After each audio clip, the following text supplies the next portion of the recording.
ఇప్పుడు మీరు చూసిన వీడియో ఇరానో ఇరాకో కాదు, ఇండియాలోని మణిపూర్. లాస్ట్ 3 years నుంచి మణిపూర్లో మేటీ అండ్ కుకీజో తెగల మధ్య సేమ్ వైలెన్స్ ఇలాగే జరుగుతూనే ఉంది. ఇండియాకి ఇండిపెండెన్స్ వచ్చిన తర్వాత ల్యాండ్ రెగ్యులేషన్ యాక్ట్ ని మణిపూర్లో ప్రవేశపెట్టారు.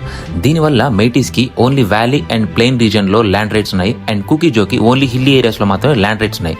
అండ్ దానికి తోడు మేటీస్ కి ఓబీసీ స్టేటస్ ఇచ్చారు, కుకీస్ కి ఎస్టీ స్టేటస్ ఇచ్చారు.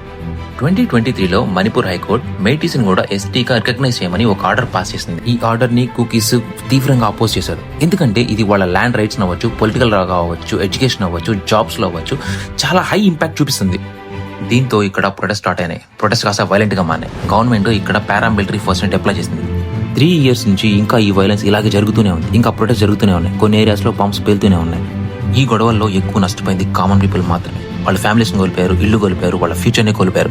ఇది ఒక స్టేట్ ప్రాబ్లం కాదు, ఇది మల్టీ ఎథనిక్ కంట్రీ అయిన ఇండియాలో ఎథనిక్ ఇష్యూస్ ని ప్రాపర్ గా అడ్రస్ చేయకపోతే ఏం జరగబోతుంది అని ఒక ఎర్లీ వార్నింగ్.